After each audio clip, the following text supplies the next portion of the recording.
Hello friends, ఈరోజు ఈ వీడియోలో నీట్ యూజీ 2025 ఎగ్జామినేషన్ మే 4వ తారీఖు కంప్లీట్ అయింది.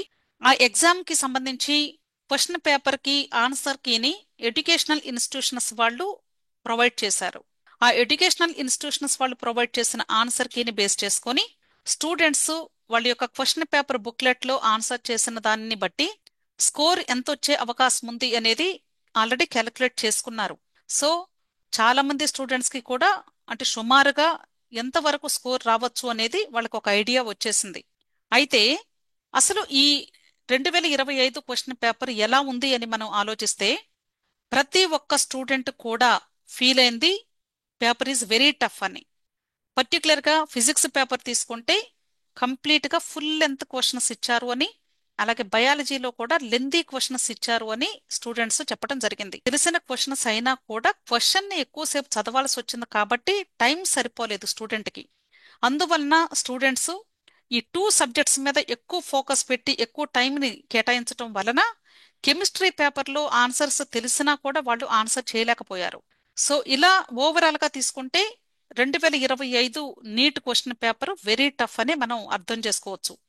అయితే ఈ టఫ్ అనేది కేవలం కొద్ది మంది స్టూడెంట్స్ కే టఫ్ కాదండి. ఇది అందరికీ ఆల్మోస్ట్ 100% స్టూడెంట్స్ కూడా ఫీల్ అయ్యింది టఫ్ అనే. అంటే 720 మార్కులు వస్తాయి అని ఎక్స్పెక్ట్ చేసిన స్టూడెంట్స్ కూడా టఫ్ గానే ఫీల్ అయ్యారు. అలాగే వాళ్ళు కూడా ఇన్ టైంలో అన్ని క్వశ్చన్స్ ని ఆన్సర్ చేయలేకపోయారు, టైం సరిపోలేదు.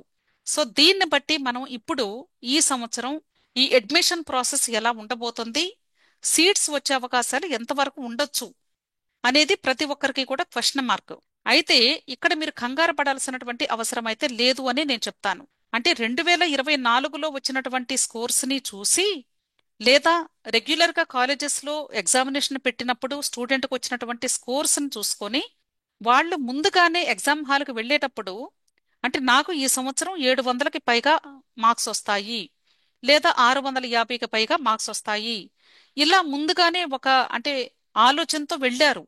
అంటే నాకు ఇంత స్కోర్ వస్తుంది, ఇంకొంచెం ట్రై చేసి మార్క్స్ ని ఇంప్రూవైజ్ చేసుకోవాలి అని ముందుగానే ఒక ఫిగర్ తో వాళ్ళు ఆలోచనతో వెళ్ళారు. కాబట్టి క్వశ్చన్ పేపర్ చూసినప్పుడు ఎప్పుడైతే టఫ్ గా అనిపించిందో స్టూడెంట్స్ కి ఒక షాక్ లాగానే ఫీల్ అయ్యారు వాళ్ళు. అందువల్లనే వాళ్ళు కొంచెం తేరుకోవడానికి కూడా సైకలాజికల్ గా కొంచెం టైం కిల్ అయి ఉంటుంది అనుకుంటున్నాను అక్కడ. సో ఏది ఏమైనప్పటికీ కూడా ఈ సంవత్సరం స్కోర్స్ చూస్తే 2024తో పోలిస్తే అంటే టాపర్స్ తీసుకున్నట్లయితే సుమారుగా ఒక 100 మార్కులు మాక్సిమం తగ్గాయి. అదే మిడిల్ రేంజ్ లో స్టూడెంట్స్ తీసుకుంటే ఆల్మోస్ట్ 150 టు 200 మార్క్స్ వరకు కూడా రిడ్యూస్ అయినట్లు మనం స్టూడెంట్స్ దగ్గర నుండి మనం తెలుసుకున్నటువంటి స్కోర్స్ ని బట్టి అర్థమవుతుంది. సో ఈ రోజు ఈ వీడియోలో నేను ఈ సంవత్సరం కట్ ఆఫ్ ఎలా ఉండబోతుంది, ఏ కేటగిరీకి ఎంతవరకు సీట్ వచ్చే అవకాశం ఉంది అనేది ఇప్పుడే చెప్పడం కష్టం కాబట్టి నేను ఆ విషయం గురించి ప్రస్తావించడం లేదు. కేవలము ఇంతకు ముందు సంవత్సరాల్లో ఏ రేంజ్ ఆఫ్ నీట్ స్కోర్ ని ఎంతమంది స్టూడెంట్స్ పొందారు అనేది మాత్రమే స్టాటిస్టికల్ డేటాని మీకు ఎక్స్ప్లెయిన్ చేయాలి అనుకుంటున్నాను. కేవలము నేను 2023 2024 2 ఇయర్స్ ని మాత్రమే తీసుకొని చెప్తూ ఉన్నాను. ఇక్కడ మీరు 700కి పైగా తీసుకుంటే అంటే 700 నుండి 720 మధ్యలో 2023లో కేవలము 350 మంది స్టూడెంట్స్ కి మాత్రమే వచ్చాయి. అదే 2024 సంవత్సరంలో తీసుకుంటే 720 మార్కులు వచ్చిన వాళ్ళే 17 మంది ఉన్నారు. అదే 700కి పైగా 720 వరకు చూసుకుంటే 1700 మంది స్టూడెంట్స్ మార్క్స్ స్కోర్ చేశారు. అదే 680 నుండి 700 రేంజ్ తీసుకుంటే 2024లో 8000 మంది స్కోర్ చేశారు. అదే 660 నుండి 680కి తీసుకుంటే అంటే 20 మార్కుల వేరియేషన్ లోనే 22,000 మంది స్టూడెంట్స్ ఉన్నారు. అదే 2023లో తీసుకుంటే 660 నుండి 700 మధ్యలో కేవలము 7,289 మంది మాత్రమే స్కోర్ చేయడం జరిగింది. అంటే 2023-24 కంపేర్ చేసినా కూడా ఈ రెండు కలిపితే 30,000 మంది స్టూడెంట్స్ స్కోర్ చేశారు 660 నుండి 700 మధ్యలో. అదే 2023లో కేవలము 7,289 మంది మాత్రమే ఉన్నారు. అంటే 2024లో చాలా ఎక్కువ మంది స్కోర్ చేయడం జరిగింది. అందువల్లే మనకి ర్యాంక్స్ కూడా చాలా పెద్ద ర్యాంక్స్ రావడం జరిగింది. అంటే హైయెస్ట్ స్కోర్ వచ్చినా కూడా ర్యాంక్ పెరగటానికి కారణం ఇది కూడా. అదే 600 నుండి 660 ఈ రేంజ్ తీసుకున్నట్లయితే మీకు 2024లో 630 నుండి 660 మార్కుల లోపు 48,500 మంది స్కోర్ చేశారు. 610 నుండి 630 వరకు 70,000 మంది, 600 నుండి 610 వరకు 80,000 మంది స్కోర్ చేయడం జరిగింది. అదే 2023లో తీసుకుంటే 600 నుండి 660 మార్కుల మధ్యలో కేవలము 29,000 ఒక స్టూడెంట్ మాత్రమే ఇక్కడ స్కోర్ చేయటం జరిగింది. అంటే మీరు ఎంత డిఫరెన్స్ ఉందో అబ్జర్వ్ చేయండి. అందుకనే 2023 కంటే 24లో చాలా హై కట్ ఆఫ్ కి వెళ్ళింది. అలాగే ఇక్కడ 550 నుండి 600 మధ్యలో తీసుకుంటే 57,231 మంది స్కోర్ చేస్తే 2023లో, 2024లో ఆల్మోస్ట్ డబల్ అయిపోయారు, 1,42,000 మంది. అలాగే 500 నుండి 550 మధ్యలో తీసుకుంటే 79,781 మంది అయితే 2023లో, 2,05,000 మంది 2024లో. అంటే ఆల్మోస్ట్ 3 టైమ్స్ కి వెళ్ళిపోయింది. అదే 450 నుండి 500 తీసుకుంటే 99,498 మంది స్కోర్ చేస్తే, అదే 2024లో 2,75,000 మంది స్కోర్ చేయడం జరిగింది. అలాగే 400 నుండి 450 తీసుకుంటే 1,22,227 మంది 2023లో అయితే, అదే 2024లో 3,70,000 మంది స్కోర్ చేయడం జరిగింది. దీనికంటే క్రింద నేను ఎందుకు నెంబర్స్ ఇవ్వలేదు అంటే ఆల్మోస్ట్ ఈ రేంజెస్ వరకు మాత్రమే స్టూడెంట్స్ కి కన్వీనర్ కోటాలో ఫ్రీ సీట్స్ వచ్చాయి కాబట్టి. ఇంతకంటే తక్కువ స్కోర్ వచ్చినటువంటి స్టూడెంట్స్ బి కేటగిరీ లేదా సి కేటగిరీలో మాత్రమే సీట్స్ పొందారు కాబట్టి వాళ్ళ గురించి నేను ఇక్కడ ప్రస్తావించలేదు. అదే ఇప్పుడు 2025 డేటా తీసుకుంటే, అంటే డేటా అంటే ఇప్పుడు మనకి ఎక్కడ అవైలబుల్ గా లేదు, కానీ స్టూడెంట్స్ కి లేదా ఇన్స్టిట్యూషన్స్ కి ఫోన్ చేసి మనం కనుక్కున్నప్పుడు, లేదా స్టూడెంట్స్ వాళ్ళు స్కోర్ చూసుకొని మనకి చెప్పినటువంటి స్కోర్స్ ను బట్టి మనకి అర్థమైనటువంటి విషయం ఏంటి అంటే, కేవలము కోటాలో అంటే రాజస్థాన్ కోటాలో ఒక స్టూడెంట్ కి మాత్రమే 620 మార్క్స్ వచ్చాయని విన్నాను నేను. అంటే దీనికి ఎక్కడ ప్రూఫ్ ఇవేమి లేవండి, దయచేసి మీరు ప్రూఫ్ చూపించండి అని నన్ను వితండవాదం చేయొద్దు. ఇది కేవలము నేను మీకు ఒక అవగాహన మాత్రమే క్రియేట్ చేయడానికి చెప్తున్నాను. ఎందుకు అంటే చాలా మంది స్టూడెంట్స్ కూడా ఈ స్కోర్స్ చూసుకొని ఢీలా పడిపోయి చాలా మంది స్టూడెంట్స్ కూడా బాధపడుతూ ఏడుస్తూ ఉన్నారు. అంటే వాళ్ళకి ఎంత స్కోర్ వస్తే సేఫ్ స్కోర్ అనేది వాళ్ళకి అవగాహన రావటం లేదు. అంటే లాస్ట్ ఇయర్ స్కోర్ తో పోల్చుకొని ఈ సంవత్సరం నాకు చాలా తక్కువ స్కోర్ వచ్చింది అని బాధపడుతున్నారు. కాబట్టి వాళ్ళు ఇప్పుడు ఎంత స్కోర్ వస్తే సేఫ్ లో ఉన్నట్లు అనేది వాళ్ళకి కొంచెం అవగాహన క్రియేట్ చేద్దామనే ఉద్దేశంతో మాత్రమే నేను ఈ రోజు ఈ డేటాని మీకు ప్రొవైడ్ చేస్తున్నాను. అయితే ఇప్పుడు ఈ 2025 డేటా తీసుకుంటే 620 మార్కులు వచ్చినటువంటి స్టూడెంట్ కోటాలో ఒక స్టూడెంట్ కి మాత్రమే వచ్చిందని విన్నాను నేను.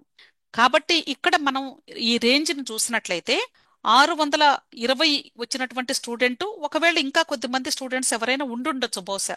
అంటే నాకు తెలిసినటువంటి ఇన్ఫర్మేషన్ మాత్రమే చెప్తున్నాను కాబట్టి ఇక్కడ రాశాను.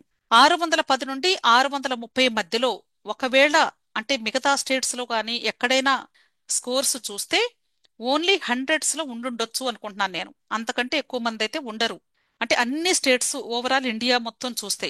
అదే 600 నుండి 610 రేంజ్ లో తీసుకుంటే థౌజండ్స్ లో ఉండొచ్చు అనుకుంటున్నాను. అదే 500 నుండి 600 మధ్యలో తీసుకుంటే ఇక్కడ కొద్ది మంది స్టూడెంట్స్ అంటే ఒక 20,000 అలా ఉండుండొచ్చు బహుశా. అంతకంటే ఎక్కువ మంది అయితే లేరండి. అలాగే ఇక్కడ 400 నుండి 500 మధ్యలో మాత్రమే ఇక్కడ కొంచెం ఎక్కువ మంది స్టూడెంట్స్ ఉన్నారు, మోర్ నంబర్ ఆఫ్ స్టూడెంట్స్ ఉన్నారు. అంటే నాకు తెలిసి ఇక్కడ 1,00,000 మంది ఉండుండొచ్చు బహుశా. అలాగే ఈ 400కి క్రింద అంటే 300 నుండి 400 మధ్యలో మాత్రం మాక్సిమం స్టూడెంట్స్ ఉన్నారు. సో ఈ రేంజ్ లో కూడా స్టూడెంట్స్ కి వాళ్ళ యొక్క రిజర్వేషన్ బట్టి, స్టేట్ ని బట్టి సీట్స్ వచ్చే అవకాశాలు కూడా ఉండొచ్చు. అందుకని నేను ఇక్కడ 300 నుండి 400 వరకు కూడా మెన్షన్ చేయడం జరిగింది. సో ఓవరాల్ గా చూసుకుంటే మనకి స్టూడెంట్స్ ఎక్కువ మంది ఉన్నటువంటి రీజన్ ఏంటి అంటే 300 నుండి 500 లోపే, 500కి పైగా కూడా చాలా తక్కువ మంది స్టూడెంట్స్ ఉన్నారు. అంటే మీకు ఒకవేళ ఈ సంవత్సరం స్కోరు 520, 530 వచ్చినాయి అనుకుందాం. అంటే హైయెస్ట్ స్కోరు అంటే 500 లోపే మాక్సిమం తెలుగు రాష్ట్రాల్లో వచ్చింది అని నేను విన్నాను. అతి కొద్ది మందికి మాత్రమే 550 టు 600 మధ్యలో వచ్చినాయి అని విన్నాను. అయినా సరే మీరు వరి అవ్వాల్సిన అవసరం లేదు. ఎందుకంటే లాస్ట్ ఇయర్ ఇక్కడ మనం ఈ రీజన్ లో తీసుకుంటే 600 నుండి 720 మధ్యలో చాలా మంది స్టూడెంట్స్ కూడా ఉన్నారు. అర్థమైంది కదా. సో ఈ రేంజ్ అంతా కూడా మనకి తగ్గిపోయింది ఈసారి. సో ఈ రేంజ్ ఇక్కడ మన 550 600 లేదా 500 టు 600 మధ్యలోకి వచ్చేస్తారు. సో ఇప్పుడు మీకు వచ్చినటువంటి స్కోరు 500 నుండి 600 మధ్యలో లేదా 500 నుండి 550 మధ్యలో ఉంటే మీరు అంటే మాక్సిమం స్కోర్ చేసినట్లే లెక్క. కాబట్టి మీరు భయపడాల్సింది లేదు, బాధపడాల్సింది కూడా లేదు. మీకు మంచి కాలేజెస్లోనే అడ్మిషన్స్ వచ్చే అవకాశాలు ఉండొచ్చు. అలాగే ఒకవేళ మీకు రిజర్వేషన్ కేటగిరీస్ ఉంటే ఆ రిజర్వేషన్ కేటగిరీ ఉన్న స్టూడెంట్స్ కూడా 400 నుండి 500 మధ్యలో ఉన్నా కూడా మీరు కూడా కొంచెం సేఫ్ అనే చెప్పుకోవచ్చు. అర్థమైంది కదా? ఇక 300 నుండి 400 వరకు తీసుకుంటే ఈ 300 నుండి 400 రేంజి బి కేటగిరీలో సీట్స్ వచ్చే అవకాశాలు వీళ్ళకి కొంచెం ఎక్కువగా ఉంటాయి. కన్వీనర్ కోటాలు అయితే చెప్పలేను, కానీ బి కేటగిరీలో మాత్రం వీళ్ళకి సీట్స్ వచ్చే అవకాశాలు కొంచెం ఎక్కువగా ఉంటాయి. ఇంతకంటే లీస్ట్ స్కోర్ వస్తే వాళ్ళకి బి కేటగిరీలో కూడా కొన్ని స్టేట్స్ లో వచ్చే అవకాశాలు ఉంటాయి, అంటే తెలంగాణ స్టేట్ లాంటి వాటిల్లో. కానీ ఆంధ్ర స్టేట్ లాంటి వాటిల్లో అయితే కష్టమని నేను చెప్పగలను. సో దయచేసి స్టూడెంట్స్ మీరు మీకు వచ్చినటువంటి స్కోరు ఏ రేంజ్ లో ఉంది అనేది ఫస్ట్ చెక్ చేసుకోండి. అంటే మీరు 720 రాలేదు అని బాధపడుతున్నారే కానీ ఇప్పుడు ఈ సంవత్సరం వచ్చిన స్కోర్స్ లో మీరు హైయెస్ట్ పొజిషన్ లోనే ఉన్నారు అని భావించండి. దాన్ని బట్టే మనకి ర్యాంకింగ్ అనేది ఉంటుంది. కాబట్టి మీరు భయపడాల్సింది లేదు, బాధపడాల్సింది లేదు. కాకపోతే మీకు ఒక డిస్సాటిస్ఫాక్షన్ ఏంటి అంటే కంప్లీట్ క్వశ్చన్స్ ని ఆన్సర్ చేయలేకపోయామే అనే ఒక బాధ ఉంటుంది మీకు. ఆ బాధ తప్పకుండా ప్రతి ఒక్క స్టూడెంట్ కూడా ఫేస్ చేస్తారు, ఎందుకంటే చాలా కష్టపడి చదివారు కాబట్టి. కానీ అల్టిమేట్ గా మనం చూడాల్సింది ఏంటంటే ఇది కాంపిటేటివ్ ఎగ్జామినేషన్. కాంపిటేటివ్ ఎగ్జామినేషన్ లో 650 నుండి 720 మధ్యలో మార్క్స్ రావటం అనేది అసలు అంత హైయెస్ట్ స్కోర్స్ వచ్చినాయి అంటే అసలు పేపర్ సెట్టింగ్ అనేది ప్రాపర్ గా లేనట్లే లెక్క. అంటే గత సంవత్సరాల్లో వాళ్ళు ఇచ్చినటువంటి ఈజీ పేపర్ ని బట్టి ఆ స్కోర్స్ ని స్టూడెంట్స్ పొందగలిగారే గానీ యూజువల్ గా అయితే 650 అబోవ్ రావాలి అంటే ఆల్మోస్ట్ టాప్ మోస్ట్ స్టూడెంట్స్ అయితేనే వచ్చే అవకాశాలు ఉండాలి. అది ఈ సంవత్సరం వీళ్ళు అంటే పేపర్ ని కరెక్ట్ గా సెట్ చేశారు అనిపించింది. కాకపోతే మరీ ఇంత టఫ్ కాకుండా కొంచెం టఫ్నెస్ పెట్టుంటే బాగుండేది.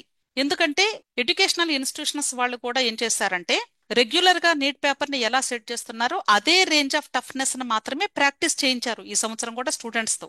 అందుకనే students last year NEET scores వచ్చిన రీతిగానే వాళ్ళ యొక్క ప్రాక్టీస్ రెగ్యులర్ ఎగ్జామినేషన్స్ లో కూడా అదే స్కోర్స్ ని గెయిన్ చేసుకుంటూ వచ్చారు. అదే ఎక్స్పెక్టేషన్ తో కూడా ఎగ్జామినేషన్ కి వెళ్లారు. కానీ ఇక్కడ జరిగింది ఏంటి అంటే లెందీ క్వశ్చన్స్ ఇచ్చారు, అంటే కాన్సెప్ట్ బేస్డ్ క్వశ్చన్స్ ఇచ్చారు. కాబట్టి అంటే అసలైన కాంపిటేటివ్ ఎగ్జామినేషన్ లాగా క్వశ్చన్ పేపర్ ని సెట్ చేశారు. సో మీరు క్వశ్చన్స్ అన్ని ఆన్సర్ చేయలేకపోయాము అనేది మీరు బాధపడద్దు. ఇక్కడ మీకు వచ్చినటువంటి స్కోరు ఏ పొజిషన్ లో ఉంది అనేది మాత్రమే ఇంపార్టెంట్. సో దయచేసి అర్థం చేసుకోండి స్టూడెంట్స్ అండ్ పేరెంట్స్. మీరు బాధపడి అనవసరంగా మూడ్ ఆఫ్ చేసుకోవద్దు. మీరు నెక్స్ట్ ఏం చేయాలి? సో ఈ స్కోర్ మీకు సుమారుగా వచ్చేటువంటి స్కోర్ కాబట్టి ఫైనల్ రిజల్ట్ వచ్చిన తర్వాత కూడా ఆల్మోస్ట్ ఇదే స్కోర్ రావచ్చు. మీకు వచ్చినటువంటి స్కోర్ని బేస్ చేసుకొని మీరు నెక్స్ట్ ఏం చేయాలి? కౌన్సిలింగ్ లో పార్టిసిపేట్ చేయాలి అంటే మీరు ఇప్పటి నుండి ఏ డాక్యుమెంట్స్ రెడీ చేసుకోవాలి, వాటికి సంబంధించినటువంటి ప్రొసీజర్ ఎలా ఉంటుంది, వీటి గురించి మాత్రమే ఆలోచించడానికి ట్రై చేయండి. అంతేకాదు కాలేజెస్ గురించి కూడా మీరు సర్వే చేసుకుంటూ ఏ కాలేజెస్ ఎలా ఉంటాయి అనే దాని మీద ఫోకస్ పెట్టుకోండి. So wish all the best అండి. వీడియో నచ్చితే లైక్ చేయండి, మీ ఫ్రెండ్స్ కూడా షేర్ చేయండి. అలాగే నా ఛానల్ తప్పకుండా సబ్స్క్రైబ్ చేసుకోండి. Thank you.